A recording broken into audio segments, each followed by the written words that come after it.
getting to know the folks who we get to feed every week is really just inspiring and helps me keep going, just to hear them say that they've never cooked with a certain vegetable before, but they were inspired by our radishes and they tell me how they made them. And that's just really cool. I think you often forget as a farmer, you get so your head down in the work you're doing that you forget about all these families that you're feeding. And so that helps you keep going for sure. You're listening to the Good Dirt Podcast. This is a place where we dig into the nitty-gritty of sustainable living through food, fashion, and lifestyle. And we're your hosts, Mary and Emma Kingsley, the mother and daughter founder team of Lady Farmer. We're sowing seeds of slow living through our community platform, events, and online marketplace. We started this podcast as a means to share the wealth of information and quality conversations that we're having in our world as we dream up and deliver ways for each of us to live into the new paradigm, one that is regenerative, balanced, and whole. We want to put the microphone in front of the voices that need to be heard the most right now. The farmers, the dreamers, the designers, and the doers. So come cultivate a better world with us. We're so glad you're here. Now, let's dig in.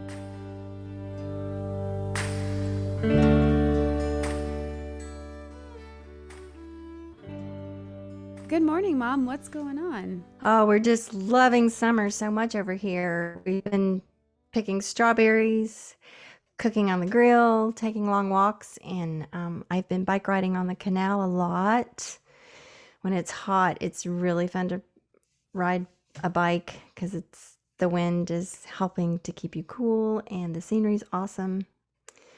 And as always, June is glorious. I love it.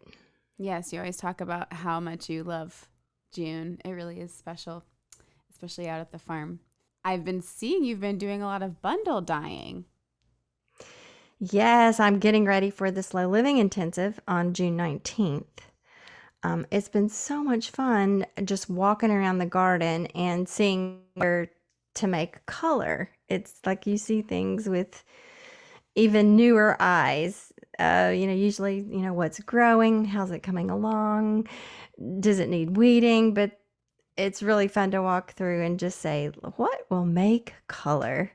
And I think the star of the show at the moment is berries, for sure. Just within a few steps of our back door, we have mulberries, gummy berries, strawberries, and now gooseberries. And all of these, of course, have brilliant colors that are perfect for bundle dyeing. And in the next couple of weeks, we'll be getting raspberries and blueberries as well. And it's just the perfect way to enjoy a slow living summer. I'm really enjoying it. Yeah, they're turning out so good. I really love them. What's the most fun about it is that this is all wrapped up into our Slow Living Intensive. I think the reason why you've have bundle dyeing on your brain is to get ready, right, for the intensive. And we still have room if people want to join us. It's going to be a full afternoon of not just bundle dyeing, but really slow living around. And that's the activity. So it's meditation, yoga.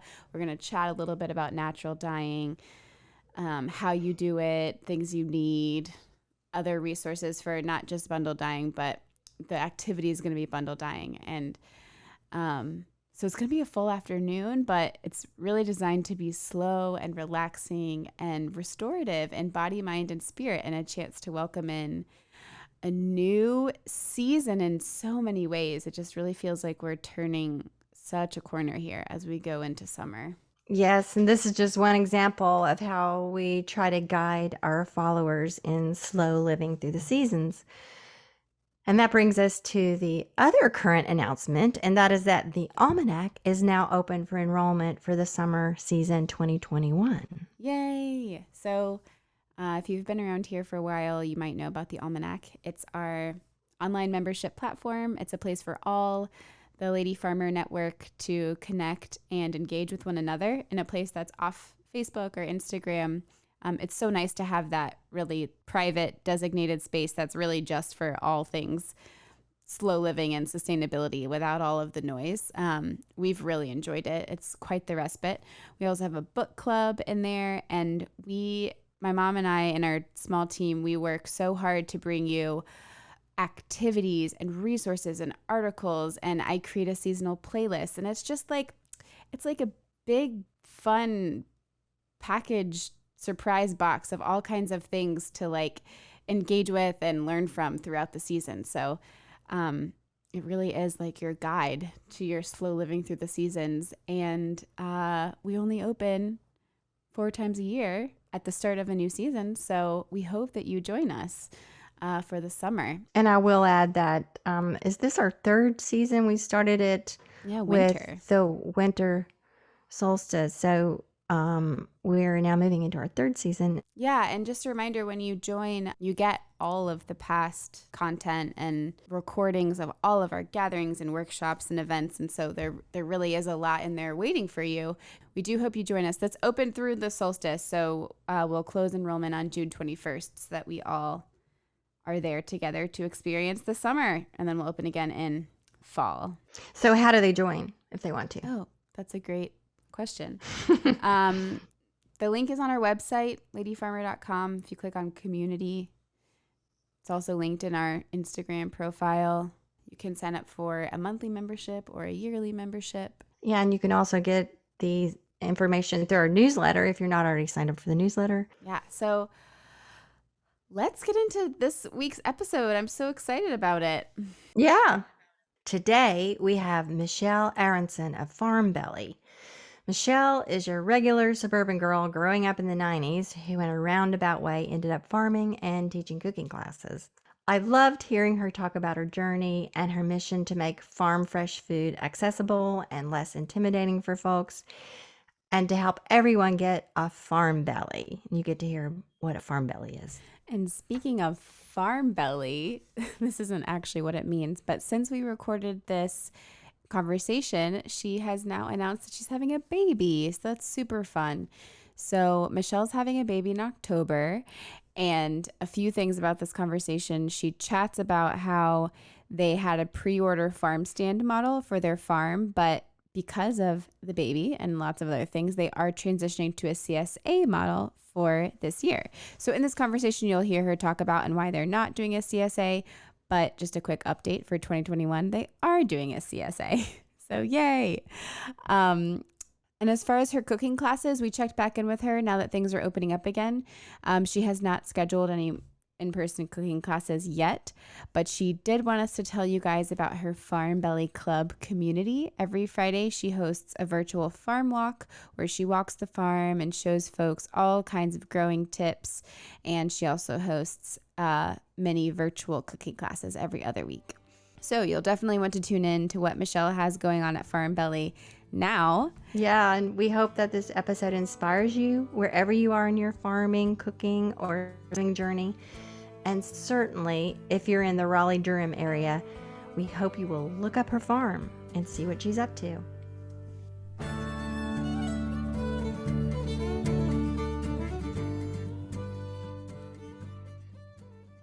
So I am actually from the Midwest originally, from the suburbs of St. Louis, and I did not grow up growing or cooking at all. And today I'm a farmer and a cook and an educator. So, definitely didn't start out that way at all. I didn't really fall into working in farming and sustainable agriculture until I went to college. It was, the first semester of my freshman year. It wasn't any like one moment. I think it was a combination of books that I was reading and people I was talking to and documentaries, and everything was like pointing me into the direction of farming and agriculture. And I feel like I just started and haven't looked back since. And that was 12, 13 years ago.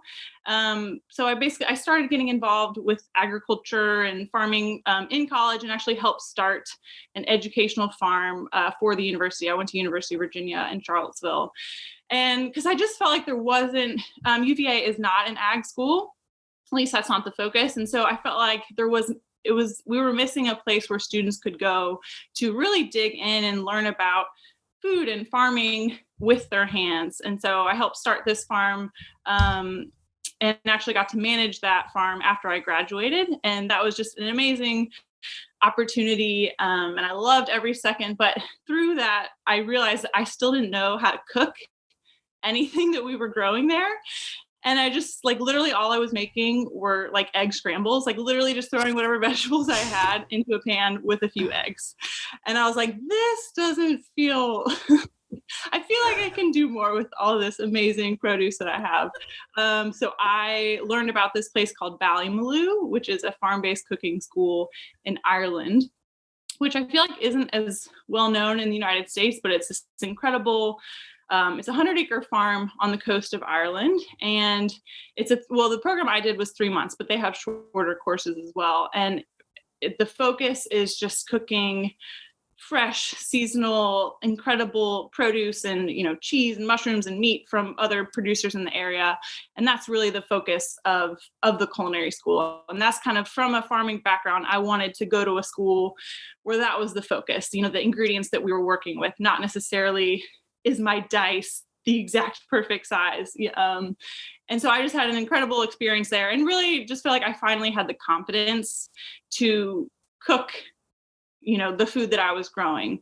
And a lot of these skills and techniques that I was learning, they weren't super complicated. It was knife skills, how to roast something, how to make a sauce. And so coming back from that culinary experience, I moved to Santa Barbara, where my husband was for school and for work, and had a lot of different jobs in the food space there. But I kind of started on the side teaching cooking classes and started my business, Farmbelly. And eventually I was able to make teaching classes my full-time thing. And it was always a dream to kind of move back to the East Coast, where land is a little bit more accessible. And so I guess it was kind of winter of 2019, my husband and I moved to North Carolina, a little bit outside of Chapel Hill. And we're kind of searching for the right spot and ended up finding a really beautiful 10-acre farm out here. And last year was our first season. And we have a farm stand where we sell our veggies, and we were starting to do cooking classes here. Those are obviously on hold due to COVID. But I'm just so thankful that we have a place now where I can just help people grow and cook and eat like farmers. I want to hear more about your time in Ireland, before we get too far off of that. Yeah. Talk to us about that. What was a day in the life of cooking school in Ireland like? That sounds so awesome. It was truly heaven. Like I have actually convinced like at least 3 or 4 people to go and do the same program I did because it was so incredible. A day in the life, I would actually always try and go into the kitchen a bit early, like maybe around 7 a.m. And if you go in early, you could kind of cook extra things. And then we're kind of assigned a certain number of recipes. And we have a partner that we're cooking with, and we kind of cook all morning. And then you have an instructor, a teacher kind of helping you through that morning. And then you eat for lunch what everyone made, which is awesome. And then in the afternoon, after lunch, there is a demonstration where you kind of sit auditorium style, and there's a really cool teaching kitchen. And the teachers kind of demonstrate like 20 to 25 recipes that you then get to taste afterwards. And there might be a different theme of the day, but it's a range of, appetizers and entrees and salads and desserts, a whole range of different cuisines that you're learning. And then basically what you saw in demo that afternoon is what you then cook the next morning, if that makes sense. Oh. And the location couldn't be more beautiful. Like I said, it's on the coast of Ireland. And so after, a long day in the kitchen, me and my friends would just go on these long walks to the ocean and go swimming. And it was just, even talking about it now, I would like to go back. And there are people who have done the program multiple times because it is so wonderful. How late in the day would you be like in school, so to speak? Usually till about 5 o'clock. And I was there from April to July, which was, I think, the best time to go because you get a lot of really beautiful spring and summer produce that you're working with, but also because it stays light so late there. Yeah. Especially by July, it wasn't dark, or June, July, it wasn't dark until 9 or 10 o'clock, which meant that you could stay outside and drink wine and eat cheese for a long time with your friends. Mom's like planning her trip. Like, okay, so when can I go outside?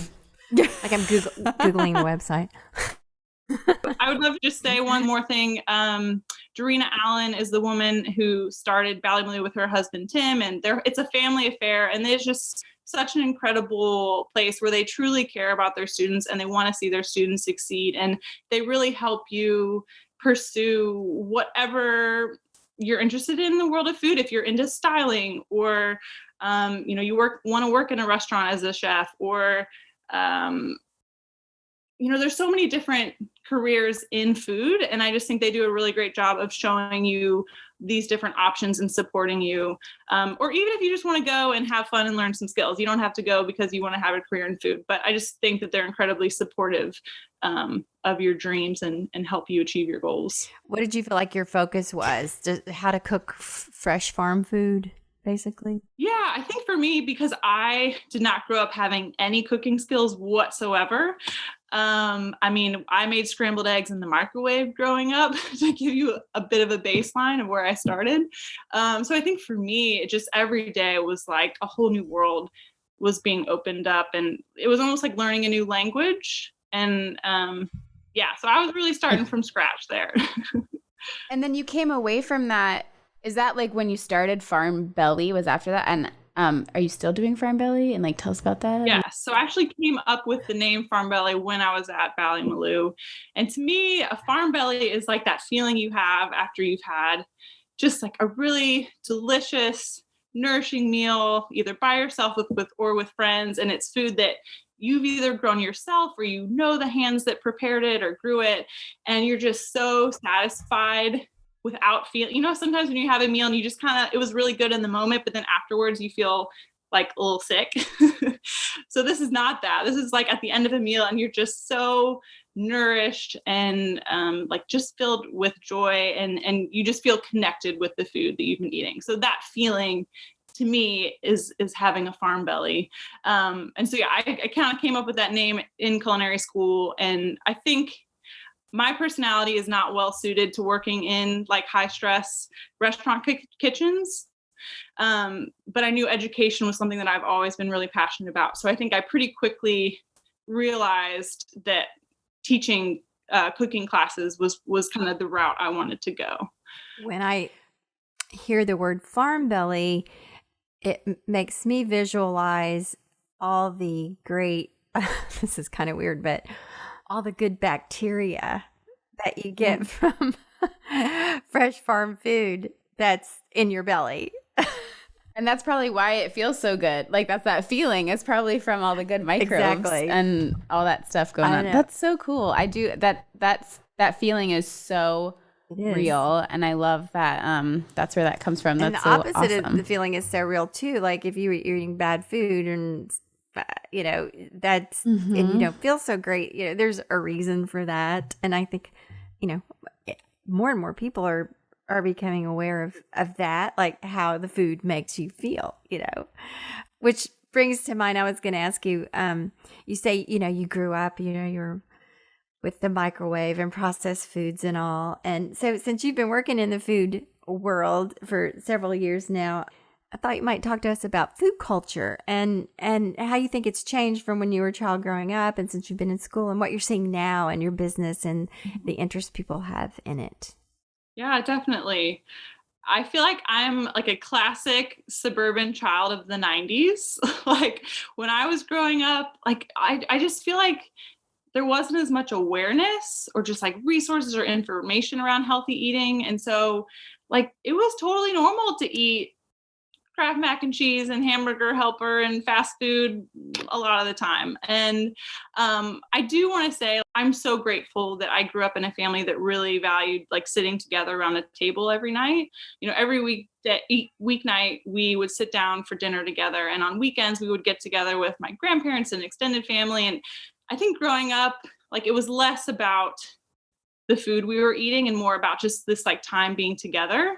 And so, since childhood, I feel like I'm now have grown a much deeper appreciation for the actual food that we're eating when we sit down. But I just think that having a foundation of valuing time together around a table is so important. I just think that now I'm grateful that there's a lot more information and just awareness around healthy eating and eating less processed foods.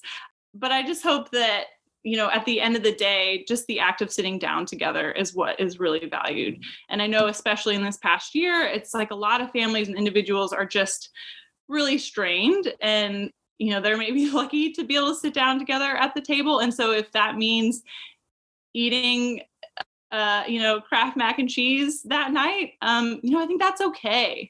I just hope that people feel like they have the information and the resources to make informed and healthy decisions, while also like acknowledging that it's tough right now and it's okay. We're not all going to eat perfect all the time. Yeah. Totally. Thank you for saying that. True. Emma, you and Emma grew up around the same time, and I guess you're all the same age or similar age. And so the 90s, I can say as a mom from the 90s, we were told, well, the conventional wisdom, I would say, is don't worry about what the kids are eating. It's okay. Just do the best you can, and they'll get what they need. And so they're really, we weren't digging deep about what the kids are eating. It just wasn't a thing. Like our bodies would self-select the nutrients from just be like, I think the thing was, everybody's busy and stressed, and so don't stress about the food. But I think that has shifted now. And like, as you say, there's a lot more information about the detrimental effects of too many processed foods. And, people have more of an opportunity now to really learn and know about it. But at the same time, you have to balance that with day-to-day life, and people can only do the best they can. So tell us a little bit more now about, like, currently, obviously, the cooking classes. I don't know, have you moved them online, or are they like pretty much on hold? They're on hold right now. For me, I have some friends who are doing some awesome online classes, but I struggle with that medium. And for me, it really is about that like in-person interaction. And so I'm holding out. Yeah. And I've really actually enjoyed focusing on the farm here the past years. Yeah. It's such a good like reason to like be able to recalibrate in that way. So tell us a little bit more about the farm and like what you're growing. And you mentioned a farm stand, and is it just you? Does your husband help? Like, tell us about the whole thing. Sure. So we have a 10-acre farm. We're maybe 20 minutes west of Chapel Hill. And we have a market garden. We're actively growing on probably a third of an acre, which, is still quite small, but we do most everything by hand. We don't even have a rototiller. So a rototiller it's smaller than a tractor, but it's a tool that a lot of small farmers use to kind of prepare the soil. A common brand is called like a BCS rototiller, and they are great and they are useful. But for the scale that we are at, I prefer to do things there's hand tools that we use. There's something called a broad fork, which we use to kind of loosen the soil. And then there's a tool called a tilther, which is like a very mini rototiller. It's actually powered by a hand drill, and it basically kind of mixes in compost or whatever other amendments you have into the top few inches of the soil. And I think because we don't do much tillage on our farm, we have really healthy soils, just because the biologic activity is really able to thrive when we're not constantly going through it with a tiller. That's awesome. So you just grow basically market veggies for personal use, and then you take it to this little like farm stand. So we grow for ourselves, so we get to enjoy, what we grow. Mm-hmm. But the majority of it, we're selling through a weekly farm stand, which we there's a pickup spot one day a week here on our farm. And we also have 4 other pickup spots around the community. And the way it works is people pre-order online. And the farm stand is not just our produce. We started this farm stand like 2 weeks after everything shut down last year, because last year was our first season farming here.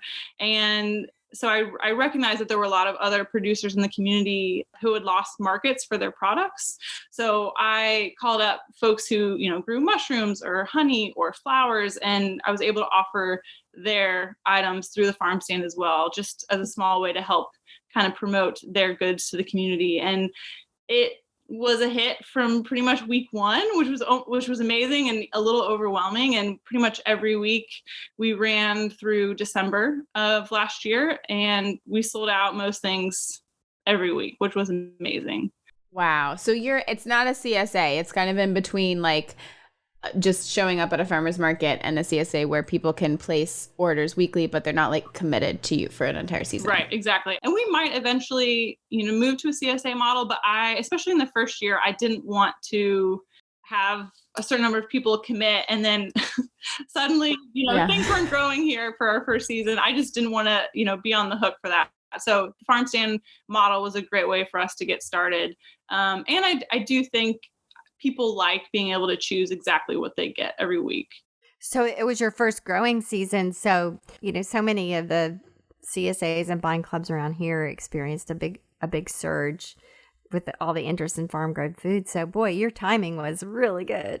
Right. And I think it was cool to see a lot of our customers were people who I don't think would have ever shopped like online or with a local farm before. I think through the pandemic, they were maybe pushed to explore other options for sourcing local good food in a safe way. And I'm really glad that they found me and other farms in the area because, like I said, I feel like it kind of pushed people to go outside their comfort zone a little bit because going to the grocery store probably didn't feel very safe, especially in the beginning. I'm really grateful that people found us and stuck with us all season. And we're really excited to get started. We're actually starting up the farm stand again in a week or two. So that feels good. How do you market it? A lot of it is like word of mouth. And anytime someone orders, I kind of add them to an email list I have. And so as soon as I update the farm stand, which is usually at 7 p.m. on Thursdays, I send out an email to everyone and say, hey, farm stand's updated. And I maybe point out, any new items and give recipe suggestions. And I find that really helps people try new things. When I can offer recipes for hackeri turnips or kohlrabi, things that they maybe haven't tried before. I'm pretty active on Instagram, so I'll promote things there. Yeah, but I'd say a lot of it is word of mouth, which has been great. Wow. Okay, so you're not doing the cooking classes, but you are doing the farming. Tell us a little bit about do you actually, with your cooking skills, do you actually cook all the time, all this amazing food that you grow? And is that a reality? Do you have the time for it? And tell us about that. So I definitely love cooking the produce that we grow, but I do not cook every night by any means. I'd say I probably cook 3 to 4 times a week. This is like dinners, and then my husband and I thankfully love leftovers. So I usually just when I do cook, I'll make a lot.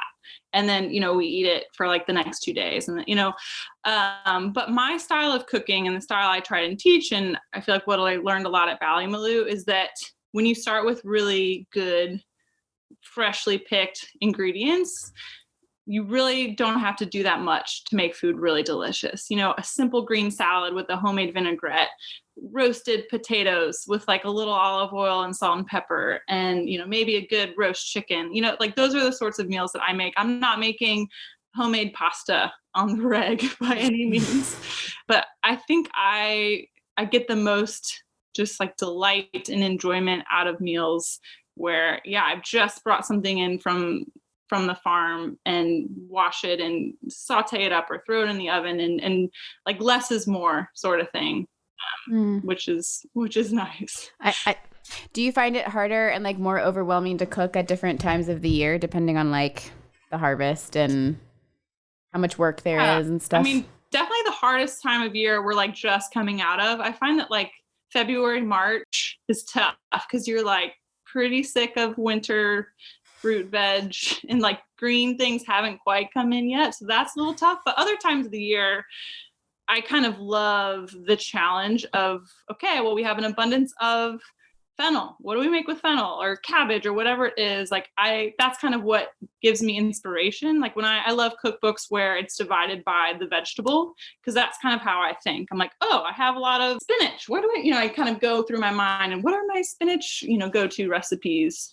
I will say though, and I feel like I talk about this often, but I just think it's kind of important to say, and this goes back to a bit what I was mentioning earlier, that we don't cook every night. And on Tuesdays is pizza night for us.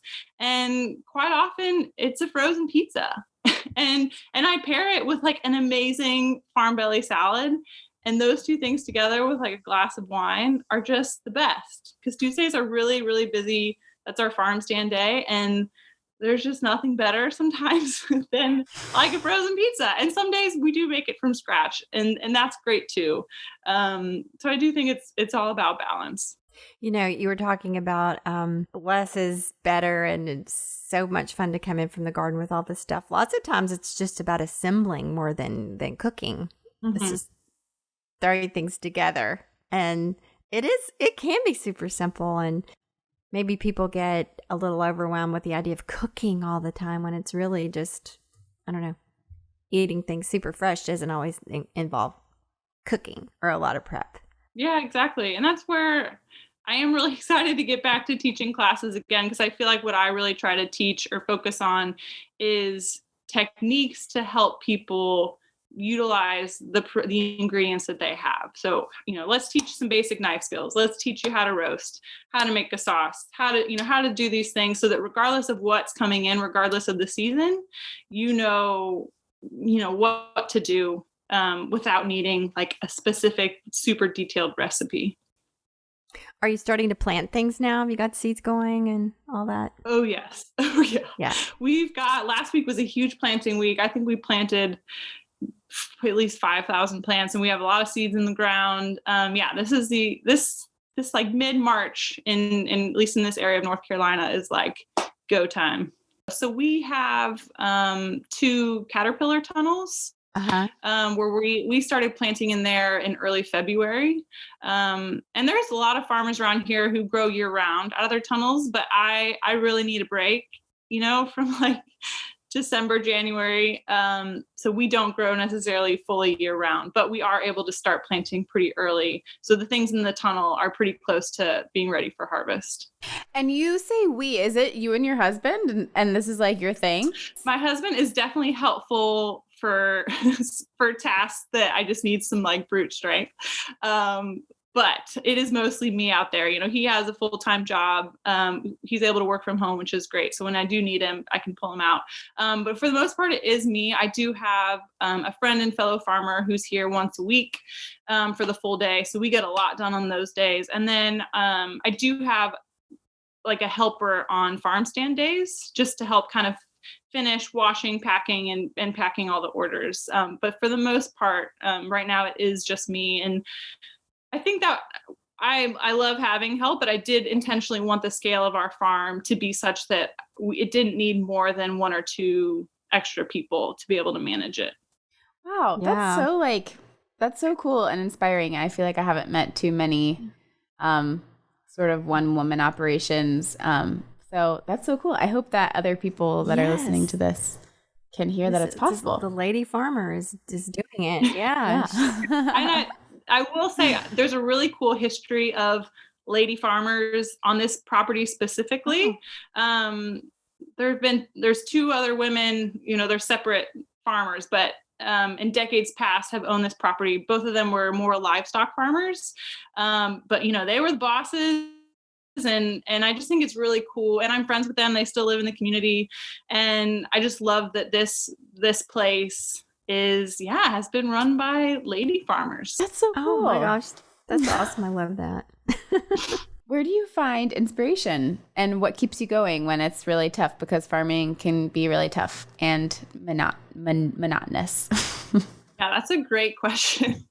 I definitely find that at the end of the season, like in December last year, I was so tired. I was burnt out. I was like, I'm going to bed. I'm not getting back up. And it really wasn't until, obviously I was excited to start the new year and like, okay, new season, but I so specifically remember, and this was only a few weeks ago, it was like late February or early March. And it was like the first warm evening of the year. You know that feeling? It's like the first warm night, and like the frogs were singing, and I was just like outside in a t-shirt, and I just like was overwhelmed with just like gratitude for the work I get to do. And I was like, oh, this is why I do this. Like, this is such an amazing thing. But sometimes you need to be reminded of that. And I'll need to remember that come August when it's so hot and humid and I'm really tired. But yeah, those moments are really special. And I think also just getting to know the folks who we get to feed every week is really just inspiring and helps me keep going, just to hear them say that they've never cooked with a certain vegetable before, but they were inspired by our radishes. And they tell me how they made them. And that's just really cool to hear people. I think you often forget as a farmer, like at least you get so your head down in the work you're doing that you forget about all these families that you're feeding. And so that helps you keep going for sure. I love that scene with the early spring with the frogs. I know exactly what you're talking about, and I relate to that. To hear the frogs for the first time is so uplifting after a long winter. It's the best. So, do most of your customers come from the cities, or are they right around your area, kind of out, or are they your neighbors, or are they coming in from the cities? Do you know?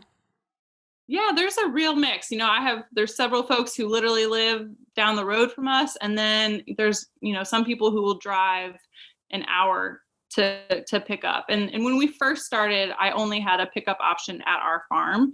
And as we kind of got into the swing of things, we were able to add other pickup locations so that it was more accessible. Because that's definitely something that I want to be cognizant of, is just, I want our food to be accessible to as many people as possible. And one of the best ways to do that is to literally leave it on people's doorstep.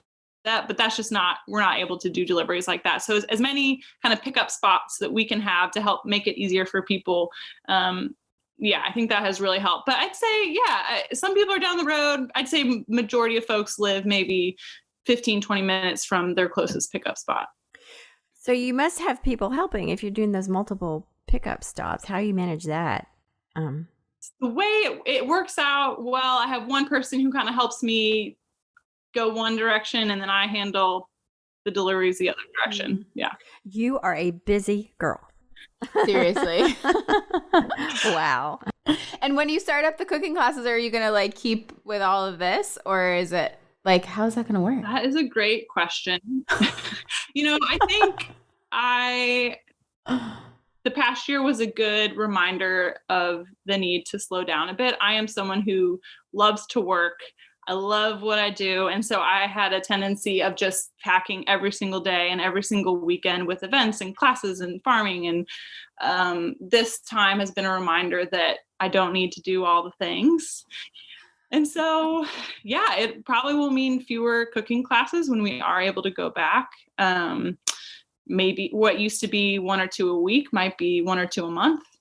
But I also, when I was doing classes, I also made a point of partnering with other chefs in the area or farmers in the area who also kind of were trained cooks. For my classes, I don't necessarily always want or need to be the person teaching. If I can give a platform to other people in the community to teach and to share their skills through Farmbelly, then that is, just as important to me. That's a really good segue into what does sustainability mean to you and your work? It's a tough question for me. I think, going back to this idea of having a more sustainable work-life balance is something that I recognize I definitely need to work on, and I recognize is really important to long-term sustainability as a human. What does the good dirt mean to you? And you can take that literally or metaphorically or both. I feel like for me, good, healthy soil is the basis of our entire farm. In order to grow truly nourishing food, you need a foundation of just healthy and biologically alive soil. So that's really my focus. When I'm out there growing and I see something isn't looking quite right with the plant, my first instinct is well, shoot, what's going on with the soil? How can we address this at its very foundation? And when I think about good dirt or good soil, I think about the fact that there's no quick fix to having good soil.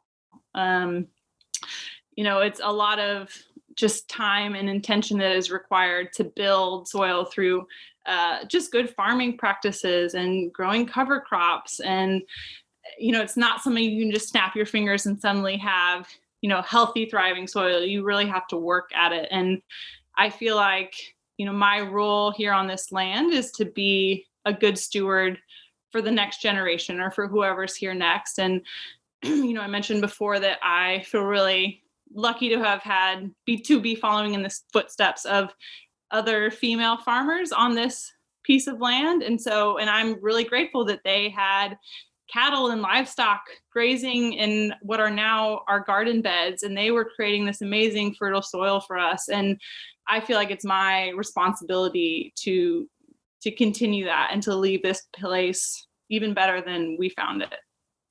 It takes time. You can't snap your fingers and have good dirt necessarily. I'm someone who's can be very impatient.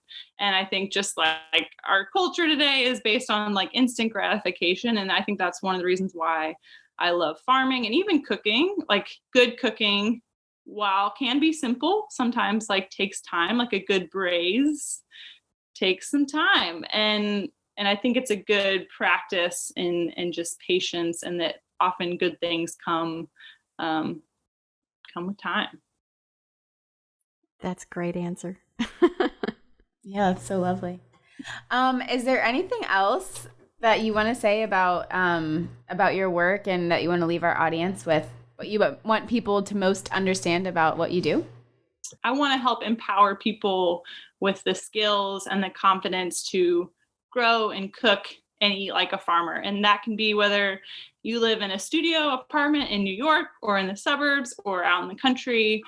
You don't need to be a farmer or a trained chef to be able to eat just good, nourishing food. And I hope that through, resources on Instagram, or I have some YouTube videos where I have a lot of like culinary tips that I share. And I've actually recently started something called the Farmbelly Club, which is kind of like an online community where regardless of where you live, you can join. And I have like a journal where I share all of our farming and cooking kind of resources with members, and we have a Facebook group, and we do a monthly Zoom call. And anyway, just providing lots of resources for people so that they can have the confidence, whether it's they want to garden or to cook more. But I think because I didn't grow up with any knowledge or confidence in any of these areas, I feel like I can really relate to folks who maybe have anxiety or lack of confidence.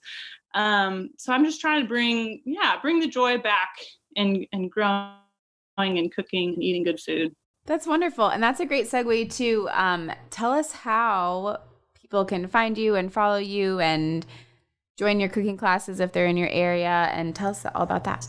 Sure. So my website is just farmbelly.com, and there's links to everything there. And I have lots of recipes that anyone can check out. And there's links to my YouTube page or my YouTube channel. I'm also pretty active on Instagram. I'm just at Farmbelly. Information about the Farmbelly Club is on my website as well. And I always love when people reach out if there's anything that I can share to help them. I'm like an open book. My philosophy is a rising tide lifts all boats, and like I will share planting plans and recipes. Like there's nothing secret or sacred here. If it'll help someone, get in the dirt or get in the kitchen, I want to help support them. Tell us a little bit more about the Farmbelly Club that you mentioned. Sure. So the Farmbelly Club is something I started earlier this year. It's an online community for folks, regardless of where you live. It's basically just an opportunity to kind of interact on a more one-on-one basis where I can share resources around growing and cooking. As a member, you have access to what I call the Farmbelly Journal. So multiple times a week, I'm posting about everything that's going on in the garden, what I'm cooking, and just links to resources to help people where they live. We have a private Facebook group where people share recipes and resources and ask questions. I do a monthly Zoom Q&A call. Folks get first dibs on new products, and hopefully eventually when we do in-person events. It's a really, really great community with actually people from all over the world. So there's links to more info on my website. That sounds so fun. Thank you. That does sound fun. Michelle, what's something you're going to cook this week or that you cooked over the last week that you can share with us? Last week was the most insane week on our farm, and there was very little cooking being done. We were just like, we had so many plants coming that I just like had to prepare all the beds for the plants. So I'm just gonna be real honest. There was not much cooking. One thing I do every Sunday, we call it Sunday soups. And so I love just having that as like all through the week, I'm kind of thinking about like, oh, what soup should I make? I feel like I made a really good one recently. So you have Sunday soups, Tuesday pizza. Does every day have a type of food? Those are the two main ones. But I think that helps me to kind of like I'm not a huge meal planner. Helps to know like, okay, so yeah, Sundays there's gonna be a soup, you know. What's like a super like memorable meal or like a meal that you're super proud of that you like remember and you can talk about? Yeah, my favorite thing to make is probably a roast chicken, and underneath it I put whatever, like usually root vegetable or any vegetable really that I have under the chicken, and that kind of soaks up all the yummy juices. And then I make That's so smart. like creamy polenta and like a good green salad, and that is like my final meal that I would love to have. Oh, I love roasted chicken. Nothing beats a good roasted chicken, that's for sure. Yeah.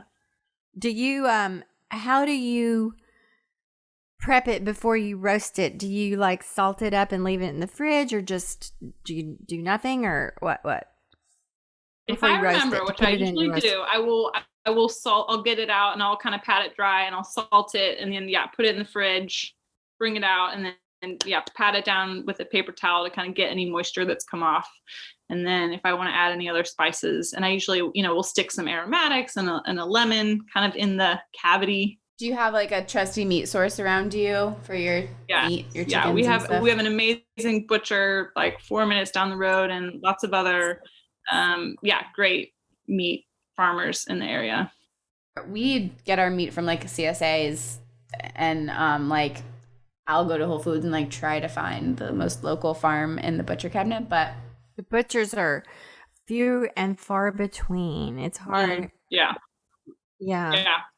Like, they're always talking about we need young farmers. We need young butchers too to definitely come along and sort of shoulder up this kind of revival in farm food.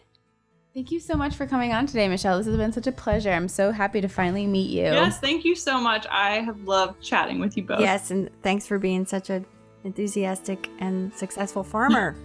Yay. Bye. Bye.